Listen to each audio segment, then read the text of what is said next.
Hello बच्चों, आज से अपन बात करेंगे इस चैप्टर किरण प्रकाशिकी की चैप्टर नंबर 11, जिसमें हम प्रकाश किरणों से संबंधित महत्वपूर्ण घटनाएं तथा उनसे उत्पन्न प्रभावों की बात करेंगे।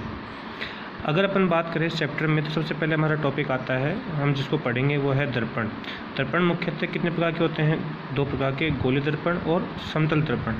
अगर इसको अपने चैप्टर में बात करें, चैप्टर में सिलेबस की बात करें तो 95% दर्पणों में हम पढ़ेंगे गोलीय दर्पण और एक समतल दर्पण का हमारे पास केवल 5% ही यूज होगा।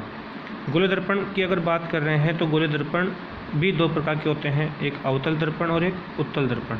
होता क्या है गोलीय दर्पण की अगर अपन बात करें, किसी गोलीय पारदर्शी सतह जैसे कि कांच का खोखला गोला, ये गोलीय भी है और पारदर्शी भी है। तो कांच का खोखले गोले को अगर कट कर दिया जाए, काट दिया जाए और उसके एक सरफेस पर हम रजत पॉलिश कर दें, सिल्वर कोटेड कर दें, तो ये हमारे पास जो हमने कर रखा है ये सिल्वर कोटेड है, रजत पॉलिश।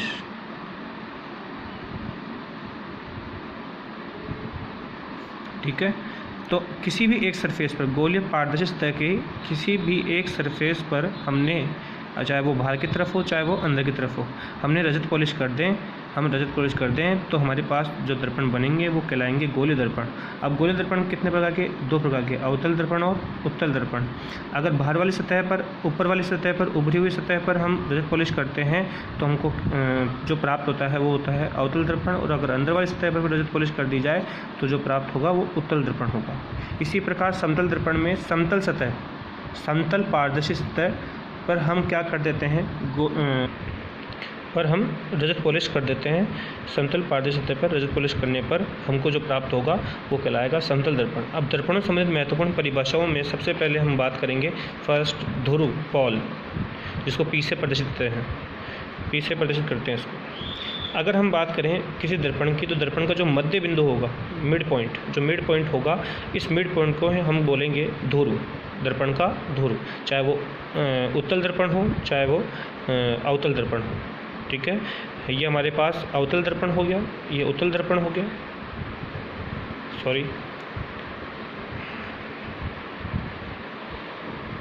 ये हमारे पास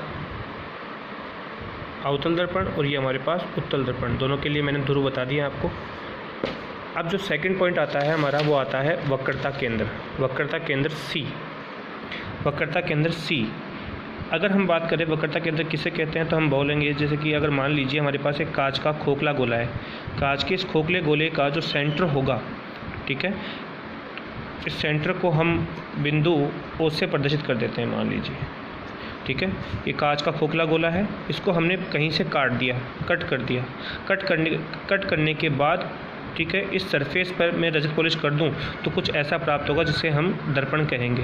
तो दर्पण के लिए जो ये सेंटर था, इसका जो सेंटर था, इस दर्पण के लिए अब कहलाएगा वक्रता केंद्र।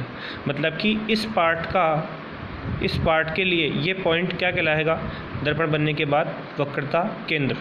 ठीक है, तो वक्रता केंद्र की परिभाषा भी सिंपल सी है कि दर्पण जिस गोले का, इस गोले का कटा हुआ भाग था, तो दर्पण जिस गोले का कटा हुआ भाग है उस गोले का जो केंद्र होगा वो दर्पण के लिए कहलाएगा वक्रता केंद्र। ठीक है, थर्ड पॉइंट आता है मुख्य अक्ष। तो मुख्य अक्ष किसे कहते हैं? दर्पण, ये हमारे पास दर्पण है, एक गोलीय दर्पण। इस गोलीय दर्पण की अगर बात करें तो ये हमारे पास पोल हो गया, ये हमारे पास सेंटर हो गया, सेंटर ऑफ कर्वेचर, वक्रता केंद्र। दोनों पॉइंट्स को मिलाने वाली सीधी काल्पनिक रेखा, ये बात ध्यान रखना, ये कैसी रेखा है? काल्पनिक रेखा, इम्पोर्टेंट। दूसरी बात कि वापस से बात करते हैं कि सर ध्रुव और वक्रता केंद्र को मिलाने वाली सीधी काल्पनिक रेखा ही हमारी क्या कहलाएगी? मुख्य अक्ष।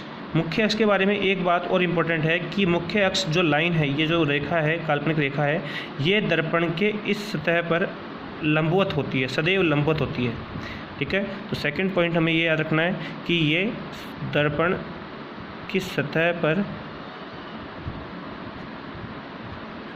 सदैव लंबवत होगी। ठीक है, थर्ड पॉइंट अगर अपन बात करें तो हमारे पास आता है वक्रता त्रिज्या r। तो वक्रता त्रिज्या किसे कहते हैं?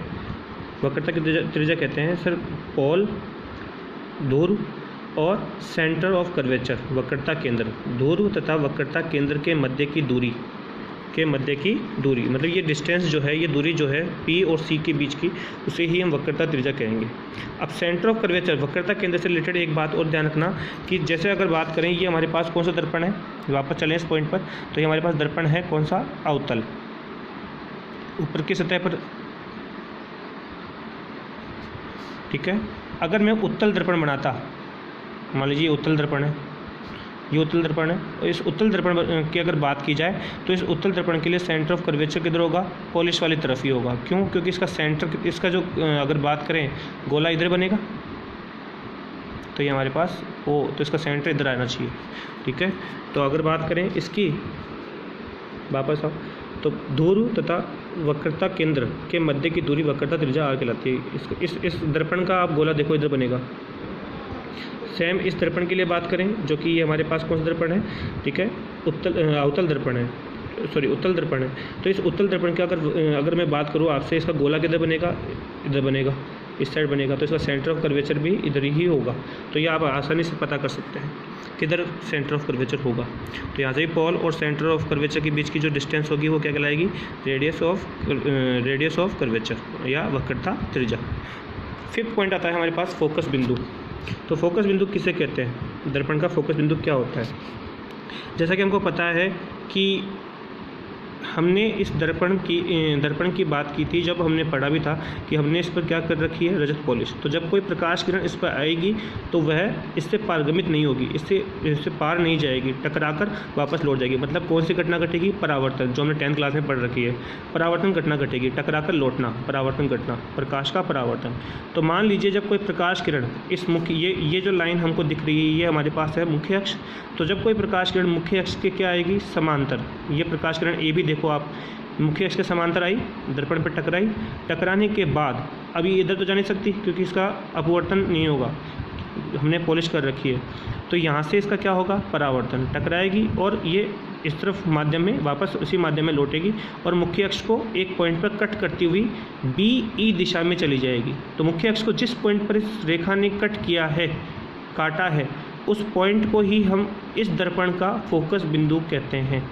वापस से रिपीट कर रहा हूँ मैं, जब कोई प्रकाश किरण मुख्य अक्ष के समांतर आएगी तो परावर्तन के पश्चात मुख्य अक्ष को जिस बिंदु पर काटेगी उसे हम इस दर्पण का, अवतल दर्पण का फोकस बिंदु कहेंगे।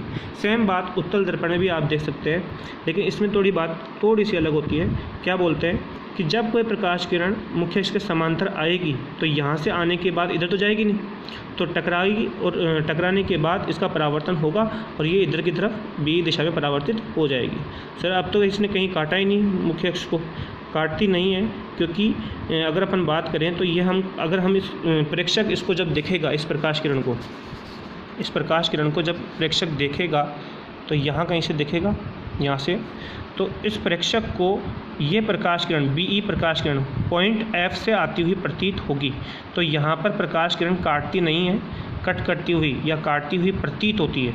तो वास्तविकता में यहाँ पर कटता नहीं है, प्रकाश किरण काटती नहीं है, मुख्य अक्ष को काटती हुई क्या होती है, प्रतीत होती है। तो यहाँ पर हम वापस से बोल रहे हैं कि यहाँ प्रकाश किरण आई, मुख्य अक्ष के समांतर टकराई, टकराने के बाद परावर्तित हुई और फोकस बिंदु को, इस फोकस बिंदु से या इस बिंदु से जाती हुई क्या हो रही है, प्रतीत हो रही है। तो इससे हम इस दर्पण का, उत्तल दर्पण का क्या कह रहे हैं, फोकस बिंदु। तो फोकस बिंदु की परिभाषा बड़ी सिंपल सी है, जब कोई प्रकाश किरण मुख्य से समांतर आती है, दर्पण पर आपतित होती है, आपतित होने के पश्चात, परावर्तन के पश्चात जब ये प्रकाश किरण मुख्य अक्ष को काटेगी या काटती हुई प्रतीत होगी, तो उस बिंदु को, मुख्य अक्ष के उस बिंदु को ही हम क्या कहेंगे, दर्पण का फोकस बिंदु कहेंगे। 6th पॉइंट हमारे पास आता है फोकस दूरी। तो फोकस दूरी क्या है, दर्पण का ध्रुव और दर्पण का फोकस बिंदु, इधर भी देख लीजिए आप, दर्पण का ध्रुव, दर्पण का फोकस बिंदु, इनके बीच की जो डिस्टेंस होगी, उसे हम कहेंगे फोकस दूरी। लास्ट हमारे पास आता है वह है द्वारक। ये लास्ट पॉइंट है, इस परिभाषा होगा। तो हम बात करेंगे सर दर्पण का वह भाग जहाँ से प्रकाश किरण का क्या हो सकता है, परावर्तन, कि यहाँ से लेकर यहाँ तक इस सरफेस पर, इधर के सरफेस पर प्रकाश किरण का क्या हो सकता है, परावर्तन। तो ये परावर्तित भाग की लंबाई, ये परावर्तित भाग की जो लंबाई है भाई, यहाँ से लेकर यहाँ तक, यहाँ से लेकर यहाँ तक परावर्तन हो रहा है, तो इस परावर्तित भाग की जो लंबाई होगी उसे ही हम द्वारक कहते हैं।